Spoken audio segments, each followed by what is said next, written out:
2024వ సంవత్సరము ధనుసు రాశి వారికి ఏందంటే కనుక ఇకపై అక్షయ తృతీయ వరకు ఒకటి, అక్షయ తృతీయ తర్వాత ఇంకొకటి. అక్షయ తృతీయ వరకు మీకు రాజయోగం కంటిన్యూగా ఉంటుంది. విదేశాలకు ఏమైనా వెళదాలనుకుంటున్నారా, ఎక్కడైనా ఎడ్యుకేషన్ ఓవర్సీస్కి వెళ్దామనుకుంటున్నారా, ప్లాన్ చేసుకోండి. ఇండస్ట్రీస్ ఏమైనా పెడదామనుకుంటున్నారా, ఇప్పుడే ప్లాన్ చేసుకోండి. పెట్టుబడులు ఎక్కడైనా పెట్టాలనుకుంటున్నారా, ఇప్పుడే చేయండి.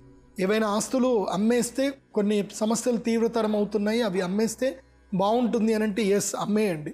ఎందుకోసం అంటే మళ్ళీ ప్రయత్నం చేద్దామన్నా అమ్మకం కుదరదు. కాకపోతే అమ్మిన లిక్విడ్ క్యాష్ని మళ్ళీ సరికొత్తగా ఎక్కడ పెట్టుబడి పెట్టాలో అక్కడ పెట్టండి. ముఖ్యంగా రుణాలు మొత్తం తీర్చేయండి. రుణ బాధలు పెట్టుకోకండి. ఎందుకోసం అంటే ధనలాభం ఉన్నప్పుడు మాత్రమే రుణ బాధలు మనం తీర్చగలుగుతాం. సో మీకు పంచమ గురుడు రుణ బాధలు మొత్తం తీరుస్తాడు. ఇంకోటి విషయం కూడా చెప్తున్నాను, చాలామంది యంగ్స్టర్స్, యంగ్ కపుల్స్ ఎవరైతే పెళ్లి చేసుకున్న తర్వాత పలానా అయిన తర్వాత పిల్లలు కందాము, పలానా అయిన తర్వాత పిల్లలు ప్లాన్ చేసుకుందాం అనుకుంటారు. అలా అస్సలు వద్దండి. ధనుసు రాశి వారు ఇప్పుడు కన్సీవ్ టైం. ఇప్పుడు స్త్రీలు ఎవరైనా ఉంటే ఇప్పుడు కన్సీవ్ అవ్వాల్సిన టైం ఇది. ఎందుకోసమంటే ఆ కష్టం ఏదో మీ కన్సీవ్ టైంలో వెళ్ళిపోతుంది. ఆసనే పుత్ర పీడాస్తు అని అంటారు. అంటే మీకు పిల్లలు పుట్టనే ఆ పిల్లలతోటి మీకు ఆ కష్టం కలగని అని.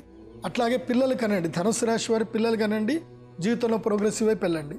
అక్షయ తృతీయ వరకు లక్ టైం. తర్వాత ఏంటి అనేది మీకు రాశి ఫలాల్లో చెప్తాను. అక్షయ తృతీయ స్పెషల్ రాశి ఫలాలు అప్పుడు చూడండి. సో ధనుసు రాశి వారు మీ రాజయోగం మీకు అలాగే ఉండాలి అని అంటే మీరు 2 యాగాలు చేసుకోవాలి.